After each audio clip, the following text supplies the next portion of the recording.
प्यारे विद्यार्थियों, छोटे भाइयों बहनों, गुड मॉर्निंग, सुप्रभात। आइए दिन की शुरुआत करते हैं महत्वपूर्ण प्रश्नों से। विभिन्न परीक्षाओं की दृष्टिकोण से कुछ महत्वपूर्ण प्रश्न आपके लिए लाया हूं, उन्हें ध्यान से देखिएगा।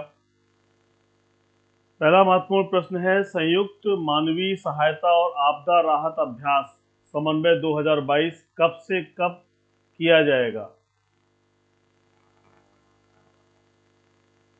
From when will the Joint Humanitarian Assistance and Disaster Relief Exercise Someway 2022 will be done? 27 to 29 November, 28 to 30 November, 29 to 29th November and 30 to 2nd December। संयुक्त मानवीय सहायता और आपदा राहत अभ्यास समन्वय 2022 कब से कब किया जाएगा? प्यारे विद्यार्थियों, इसका सही आंसर है 28 से 30 नवंबर के बीच में। ये अच्छा प्रश्न है, ध्यान रखिएगा। ऐसे बहुत सारे प्रश्न मैं पर डे आपसे चर्चा करता हूं। 28 से 30 नवंबर 2022 तक वायुसेना स्टेशन आगरा में वार्षिक संयुक्त मानवीय सहायता और आपदा राहत अभ्यास समन्वय 2022 का आयोजन किया जाएगा। समन्वय 2022 अभ्यास भाग लेने वाले आसियान सदस्य देशों के साथ डोमेन ज्ञान, अनुभव और सर्वोत्तम प्रथाओं का आदान प्रदान करने का अवसर देगा। देखिए क्या कहा जा रहा है कि ये वायुसेना स्टेशन आगरा में वार्षिक संयुक्त मानवीय सहायता और आपदा राहत अभ्यास, इसमें आसियान के लोग भी भाग ले रहे हैं और उनमें डोमेन ज्ञान की बात हो रही है, अनुभव की बात हो रही है, सर्वोत्तम प्रथाओं का आदान प्रदान की बात हो रही है। तो ये समन्वय का उद्देश्य ये है, इस तरह से चीजें होना चाहिए। अगले महत्वपूर्ण प्रश्न पर हम लोग आते हैं।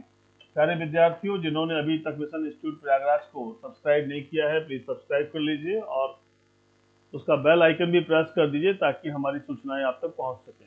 दूसरा बहुत इंपॉर्टेंट क्वेश्चन है, ध्यान दीजिएगा। ग्रीन पोर्ट और शिपिंग के लिए किस देश का पहला नेशनल एक्सीलेंस सेंटर लॉन्च करने की घोषणा की है? कौन सा ऐसा देश है जिसने ग्रीन पोर्ट और शिपिंग के लिए नेशनल एक्सीलेंस सेंटर लॉन्च करने की बात की? इंडिया, अमेरिका, जापान और ऑस्ट्रेलिया। प्यारे विद्यार्थियों, ध्यान दीजिएगा, इसका सही आंसर है आपका इंडिया। अच्छा क्वेश्चन है, परीक्षा की दृष्टिकोण से ध्यान रखने लायक है। तो इंडिया इसका आंसर है। क्या कहा गया है, ध्यान से देखिएगा इस चीज को। केंद्रीय पत्थर, पोत और राजमार्ग मंत्री, केंद्रीय पत्तन, पोर्ट और राजमार्ग मंत्री सर्बानंद सोनोवाल ने ग्रीन पोर्ट और शिपिंग के लिए भारत के पहले नेशनल एक्सीलेंस सेंटर की घोषणा की है। केंद्रीय मंत्री सोनोवाल ने इस सेंटर की स्थापना की घोषणा इन मार्कों 2022 कार्यक्रम के दौरान की। इस अवसर पर उन्होंने कहा कि पीएम मोदी की लाइफ पहले में इसे शामिल किया गया है, जो पर्यावरण संरक्षण की एक सामूहिक पहल है। पीएम मोदी ने इस पर कहा कि ये जो एक बहुत आवश्यक कार्य है और लाइफ इनिशिएटिव के रूप में से लेने की बात कही है। तो ध्यान दीजिएगा कि केंद्रीय पत्तन, पोत और परिवहन राज्य मंत्री सोनोवाल जी ने इस बारे में बताया है। अगला महत्वपूर्ण प्रश्न क्या है? हाल ही में कौन सी राज्य सरकार बांग्लादेश से भागे? ये बहुत ही अच्छा प्रश्न है आपके लिए। हाल ही में कौन सी राज्य सरकार बांग्लादेश से भागे चिनकुकी समुदाय के 270 आदिवासियों को आश्रय प्रदान करेगी? जो लोग बांग्लादेश से भागे हैं और वो कौन सी जनजाति है, वो है चिनकुकी समुदाय की जनजाति जो है या आदिवासी समुदाय है, उसके लिए बात की जा रही है। तो उसे कौन से राज्य ने कहा है कि वह आश्रय प्रदान करेगा? वेस्ट बंगाल, आसाम, उड़ीसा, मिजोरम। बहुत अच्छा प्रश्न है प्यारे विद्यार्थियों, ये प्रश्न परीक्षा के लिए इंपॉर्टेंट है, इस समय चर्चा का विषय है, ध्यान रखिएगा। इसका सही आंसर है मिजोरम।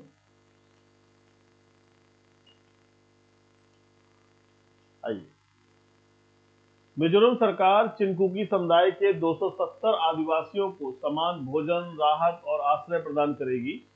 जो आतंकवादी संगठन के खिलाफ सुरक्षा बलों की कथित कार्रवाई के बाद बांग्लादेश से पूर्वोत्तर राज्य भाग गए हैं। अधिकारियों ने कहा कि महिलाओं और बच्चों सहित लगभग 272 चिनकुकी आदिवासियों ने दक्षिण मिजोरम के लोंग तलाई जिले में दक्षिण पूर्व बांग्लादेश में चटगांव हिल ट्रैक्टर्स से बांग्लादेश सेना की रैपिड एक्शन बटालियन द्वारा कथित तौर पर उग्रवाद विरोधी अभियान के बाद शरण ली है। तो ये आपको ध्यान रखना है कि एक बड़ी संख्या में जो है चिनकुकी समुदाय के लोग हैं, जिनके संदर्भ में मिजोरम सरकार ने कहा है, मिजोरम राज्य में कहा गया है कि उनको समान भोजन, राहत और आश्रय प्रदान करेगी। बहुत अच्छा कदम है, ये ध्यान रखिएगा। इस बार मुझे लगता है कहीं ना कहीं आपको परीक्षा में ये दिखेगा। चिनकुकी समुदाय। सारे विद्यार्थियों, नेक्स्ट क्वेश्चन पर हम आते हैं। हाल ही में ओईसीडी ने भारत की जीडीपी वृद्धि दर का अनुमान घटाकर कितना कर दिया है? 2.9%, 4.5%, 6.6% और 6.9%।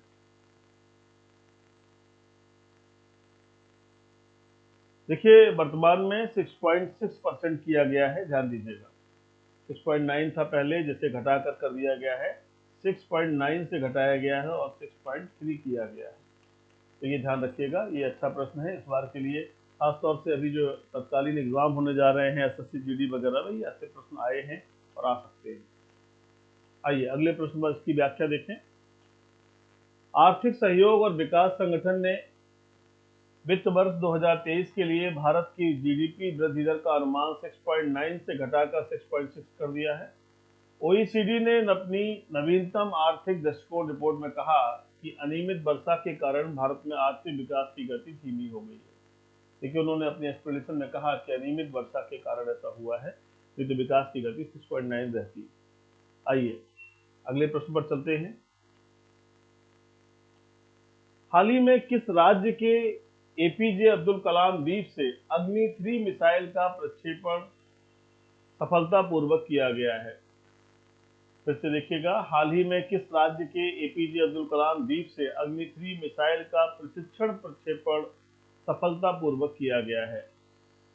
ऑप्शन है A Orissa, option B Kerala, option C Tamil Nadu, option D Karnataka. ध्यान दीजिएगा, किस राज्य के एपीजे अब्दुल कलाम द्वीप, ये भी एक क्वेश्चन है आपके लिए। और अग्नि 3 की बात हो रही है, प्रशिक्षण प्रक्षेपण की बात, तो यह राज्य है उड़ीसा। ये भी बहुत अच्छा प्रश्न है परीक्षा के लिए, ध्यान रखिएगा। ये परीक्षा के दृष्टिकोण से इंपॉर्टेंट है, ध्यान रखिएगा। हाल ही में उड़ीसा के एपीजे अब्दुल कलाम द्वीप से अग्नि 3 मिसाइल का प्रशिक्षण प्रक्षेपण सफलतापूर्वक किया गया। अग्नि 3 परमाणु सक्षम इंटरमीडिएट रेंज बैलिस्टिक मिसाइल है, आईबीआर। यह परीक्षण नियमित उपभोक्ता प्रशिक्षण लॉन्च का एक हिस्सा था, जो सामरिक बल कमांड रक्षा मंत्रालय के तत्वावधान में किया जाता है।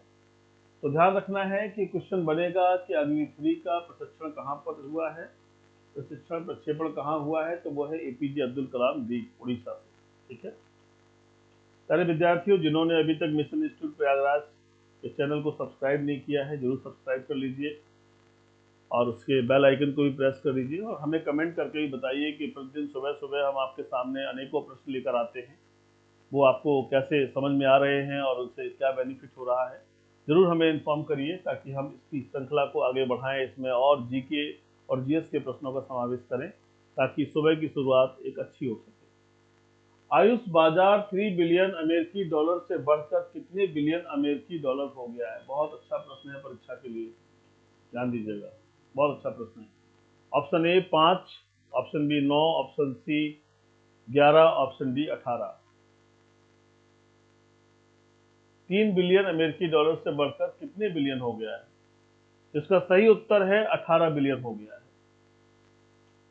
ध्यान रखिएगा, 18 बिलियन हो गया है, बहुत बड़ी वृद्धि है।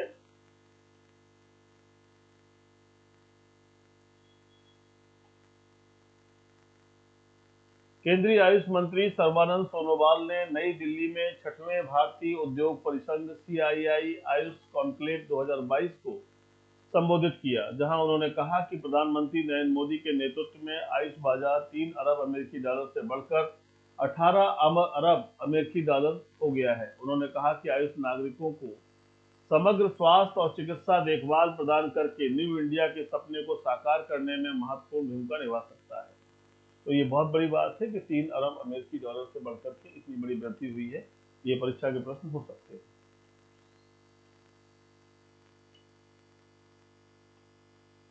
क्वेश्चन नंबर 7, ब्राजीलियाई ग्रांड प्री 2022 रेस किसने जीता?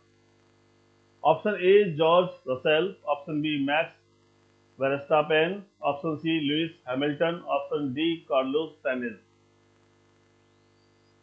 Option A George Russell, option B Max Verstappen, option C Lewis Hamilton, option D Carlos Sainz. देखिए, इसका सही आंसर है आपका जॉर्ज रसेल। ध्यान रखिएगा, ऐसे क्वेश्चन भी परीक्षा में आते हैं, इनको ध्यान रखना आवश्यक है। मर्सिडीज के जॉर्ज रसेल ने साओ पाउलो में ब्राजीलियाई ग्रांड प्री में अपनी पहली F1 रेस जीती है। ध्यान दीजिएगा, पहली F1 रेस जीती है मर्सिडीज के, ठीक है, मर्सिडीज की भी पहली रेस है। मर्सिडीज के लुइस हैमिल्टन और फरारी के कार्लोस सैइंज क्रमशः दूसरे और तीसरे स्थान पर रहे। रेड बुल के मैक्स वेरस्टापेन चौथे स्थान पर रहे और यह F1 22 सीजन में मर्सिडीज की पहली जीत थी। सीजन की ये पहली जीत। तो इन बातों को ध्यान रखेंगे, ऐसे प्रश्न आने पर हमारा प्रश्न बनना चाहिए, गलत नहीं होना चाहिए। परीक्षा का स्तर कुछ भी हो, हमें हर चीज पर नजर रखनी होगी, तभी बेहतर हम कर पाएंगे। बहुत अच्छा प्रश्न है। हाल ही में हरकीरत सिंह किस देश के ब्रैम्पटन शहर के डिप्टी मेयर नियुक्त होने वाले पहले पगड़ीधारी सिख बने हैं? हरकीरत सिंह, और शहर कौन सा है? ब्रैम्पटन शहर के डिप्टी मेयर बने हैं। Option A Sri Lanka, option B India, option C Canada, option D America. सारे विद्यार्थियों, इसका सही उत्तर है कनाडा। कनाडा में सिख वर्ग काफी ज्यादा है और अभी तो हालांकि वहां पर भारत विरोधी गतिविधियों का भी हिस्सा था और काफी चीजें वहां पर चर्चा में आई थी। हाल ही में कनाडा के ओंटारियो प्रांत के ब्रैम्पटन शहर को हरकीरत सिंह की नियुक्ति के साथ ही अपना पहला पगड़ीधारी सिख डिप्टी मेयर मिल गया है। ब्रैम्पटन सिटी काउंसिल की एक विज्ञप्ति में कहा गया है कि वार्ड नंबर 9 और 10 का प्रतिनिधित्व करने वाले हरकीरत सिंह को 2022 से 2026 तक की अवधि के लिए डिप्टी मेयर नियुक्त किया गया है। तो ओंटारियो प्रांत है, ओंटारियो प्रांत के ब्रैम्पटन शहर के बने हैं, 2022 से 2026 तक रहेंगे, ध्यान रखिएगा। तो हम अगले, अरे विद्यार्थियों, जो अगला प्रश्न है आपके सामने, ध्यान दें। हाल ही में भारत, रूस, ईरान ने किस देश की सरजमी से आतंकवाद के खात्मे के लिए मास्को प्रारूप के साथ त्रिपक्षीय बैठक आयोजित की? क्या कहा जा रहा है? भारत, रूस और ईरान ने किस देश की सरजमी से आतंकवाद के खात्मे के लिए, कि कहां पर आतंकवाद खत्म हो जाए, इसलिए option A Pakistan, option B Afghanistan, option C Turkmenistan, option D Azerbaijan. तो प्यारे विद्यार्थियों, इसका सही उत्तर है अफगानिस्तान। ये मास्को प्रारूप के तहत त्रिपक्षीय वार्ता की चर्चा हो रही है और भारत, रूस और ईरान इसके साथ में है। हालांकि अन्य देशों के प्रतिनिधि भी शामिल रहे इसमें, उन्होंने भी अपनी भागीदारी निभाई। यह त्रिपक्षीय बैठक अफगानिस्तान की स्थिति पर विचार करने के लिए बुलाई गई थी। रूसी विदेश मंत्रालय ने कहा कि इस बैठक में भारत, रूस, ईरान के साथ चीन, Pakistan, Kazakhstan, Kyrgyzstan, Tajikistan, Turkmenistan व उज्बेकिस्तान के विशेष प्रतिनिधि भी शामिल हुए।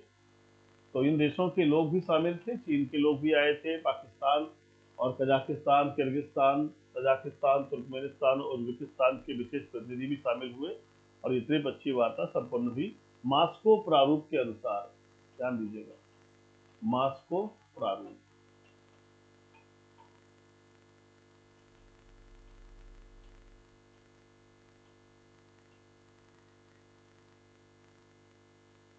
अप्रैल अक्टूबर 2013 की तुलना में अप्रैल से अक्टूबर 2022 तक भारत के फार्मा उत्पादों के निर्यात में कितने प्रतिशत की वृद्धि दर्ज की गई? प्यारे विद्यार्थी ध्यान दीजिएगा, अप्रैल अक्टूबर 2013 से तुलनात्मक बात हो रही है। कब से कब तक की? अप्रैल अक्टूबर 2022 तक की बात हो रही है। फार्मा उत्पादों की बात हो रही है, जो मेडिसिन से जुड़े हुए उत्पाद हैं। कितने प्रतिशत की वृद्धि है? Option A 75%, option B 90%, option C 105%, option D 138%। बहुत अच्छा प्रश्न है प्यारे विद्यार्थियों, ये है 138%। ये आपका आंसर डी सही है। परीक्षा के लिए इंपॉर्टेंट हो सकता है क्योंकि बहुत बड़ी वृद्धि है, ध्यान रखिएगा। इस वित्त वर्ष के अप्रैल से अक्टूबर तक भारत के फार्मा उत्पादों का निर्यात 90,000 करोड़ रुपए से अधिक हो गया। 2013 में अप्रैल से अक्टूबर तक भारत का फार्मा उत्पादों का निर्यात 37,988 करोड़ रुपए आया था।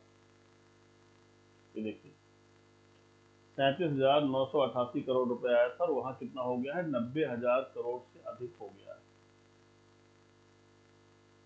यूएसए, यूके, दक्षिण अफ्रीका, रूस और नाइजीरिया भारत के शीर्ष 5 फार्मा निर्यात गंतव्य हैं।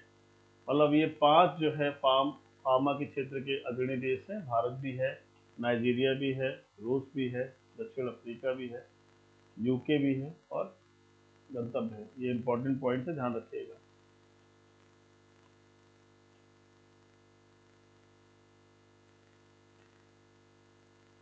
प्यारे विद्यार्थियों, मिशन इंस्टीट्यूट प्रयागराज में एसएससी जीडी के लिए एक विशेष प्रोग्राम संचालित हो रहा है। शीघ्र ही यूपीएसआई और एसएससी, दिल्ली पुलिस और इन सबसे जुड़ी हुई परीक्षाओं की तैयारी के लिए कक्षाएं संचालित होने जा रही हैं। एसएससी जीडी के लिए एक निःशुल्क प्रोग्राम चल रहा है, जिसमें विद्यार्थियों को प्रतिदिन 6 घंटे की क्लासेस दी जा रही हैं। जो भी विद्यार्थी जहाँ प्रयागराज शहर के आसपास है वो इसमें जुड़ सकते हैं। ऑफलाइन क्लासेस हैं, ऑनलाइन में ज्योग्राफी की क्लास चल रही है, हिस्ट्री की क्लास चल रही है और मैं करंट अफेयर्स बता रहा हूँ। बहुत जल्दी मैं साल भर का करंट अफेयर लेकर आ रहा हूँ ताकि सभी घटनाओं पर चर्चा हो सके। ये तो डे बाई डे की घटनाएं हैं जिनमें बहुत सारी बातें इंपॉर्टेंट भी हैं और बहुत सारी बातें जानकारी के लिए भी हैं। लेकिन जो घटनाएं हम लेकर आएंगे वो एक पूरी लाइव क्लास में रहेंगी और उसमें आपको देखने को मिलेगा। विस्तार चर्चा करूंगा आपसे और सभी प्रश्नों को एक एक करके बताऊंगा और कुछ ठीक रहा तो हो सकता है वो प्रश्न आपको मिले भी। तो प्यारे विद्यार्थियों, अपना ख्याल रखिए। सुप्रभात है। ऐसे में अच्छे दिन की शुरुआत हो आपकी। सकुशल रहे, स्वस्थ रहे, माता पिता परिवार सबका आशीर्वाद बना रहे, जीवन पथ पर आगे बढ़े। जय हिंद।